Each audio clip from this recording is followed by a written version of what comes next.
I should probably preface this review by saying that I was a massive fan of the original Phanteks Enthoo Evolv. It really, its mix of style, design and build quality really made it one of, if not the best PC case on the market at the time, and while it did have its flaws, namely airflow, Phanteks have released this, the Evolv X. It's the bigger, quite literally, and better version of the Evolv with tempered glass side panels, beautiful RGB styling, and much better airflow. Now, instead of giving you a normal tour of kind of what fits in the case and all that sort of stuff, I wanted to talk you through what makes this case different and really so special compared to the rest of the premium case market, at least in my opinion anyway. For me, the first thing we have to talk about is the styling. For me, this is the single most beautiful case on the market. I went for the silver option, although it does also come in gunmetal grey and black, so you can pick from those as you fancy, but is for me just beautiful from all angles and really very, very stylish. It also has RGB elements which have been done very subtly and very well. You've got this single stripe along the side where your components are facing, and then you have rearward or sort of bounce lighting from the back of the front panel to just give the outside a bit of a glow. You can of course turn this off if you don't want it on though. Next we have to talk about the doors. Now you're thinking cases have side panels, not doors. What are you talking about?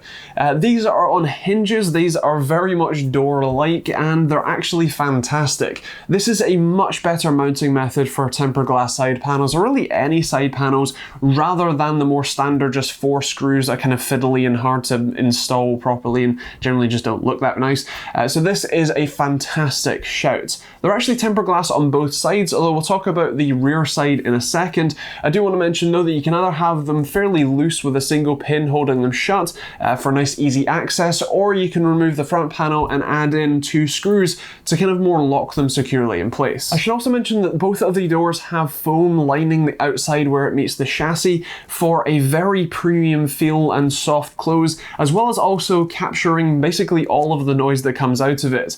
You're actually more likely to hear the road that's just outside of my window than you are to hear the PC that's on and right next to me, because this thing is silent. Moving on to the top cover, this is also redesigned. You still have your power button up the top, but you do have much more ventilation through the 2 side grills, which allow for much better airflow. You can also remove this top cover with just 2 thumb screws on the back, and then lifting up will reveal the new redesigned radiator, or top radiator mount. This is also fantastic because again it can be easily removed with 2 screws, and then you can assemble all of your radiators and fans and all that sort of stuff outside of the PC and then just drop it in place. This supports up to 360mm radiator or 280 depending on which one you fancy. On the front panel up at the top you actually have a little flap that covers all of your I/O. You have 2 USB 3 ports, a USB Gen 2 Type-C port with a new header, finally, and then the headphone and microphone jacks, as well as a reset button and an RGB switch button.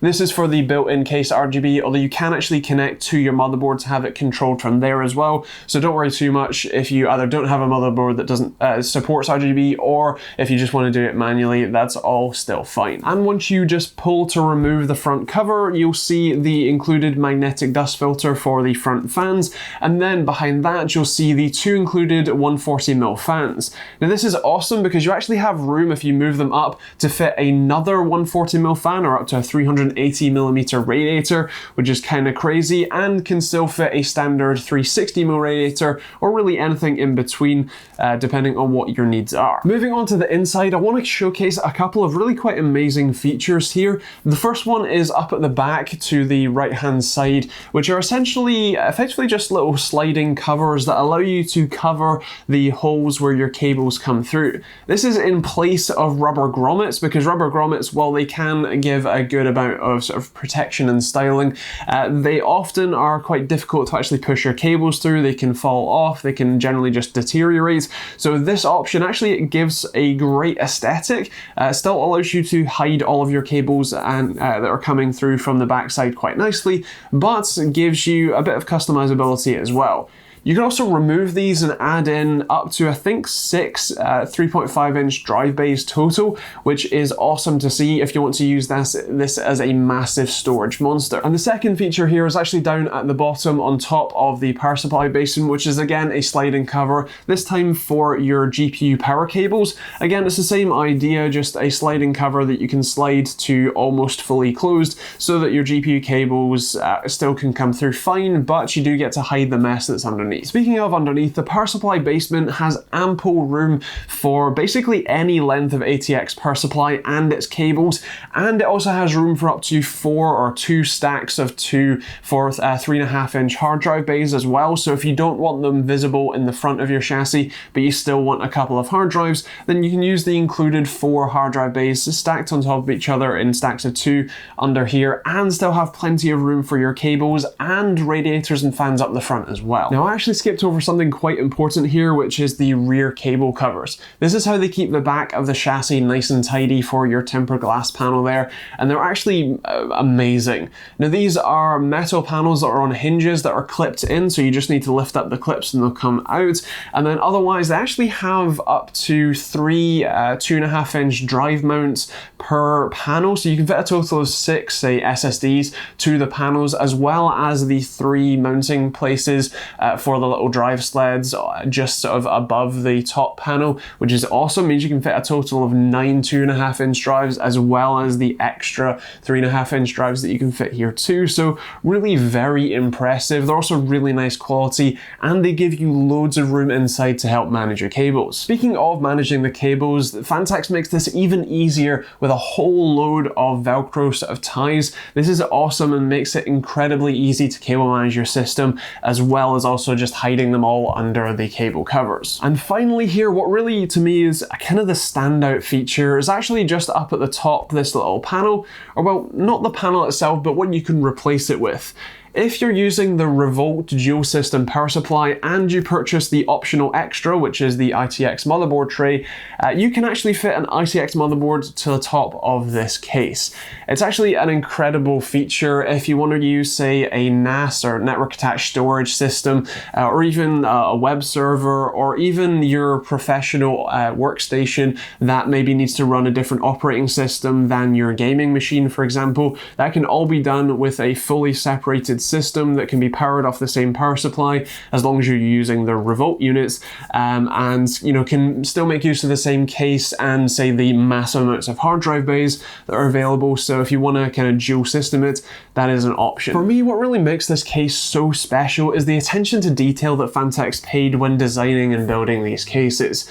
When it comes to the build quality, it's absolutely incredible, and even little details like, instead of how every case does it with even premium cases, with all of your screws just come in a cheap Ziploc bag, this one comes with all of its screws in a plastic container that are separated and nice and easy for you to access.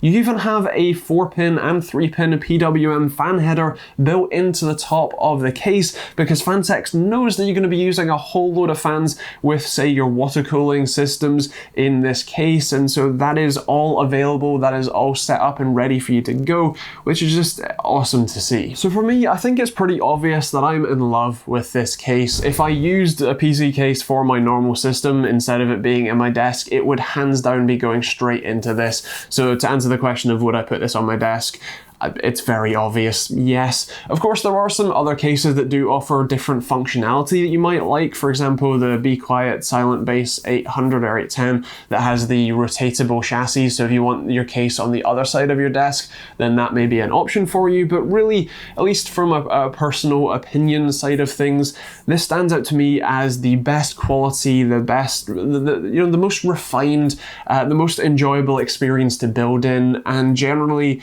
the just hands down perfect PC case. Now, of course, as I said, that is my opinion, so I would love to hear your thoughts in the comments down below. Is this the perfect PC case? Is there something that you're not really happy with, or is there something that you'd like a question that you'd like to have answered? Do let me know in the comments down below, and I'll try and get back to you if I can answer your question.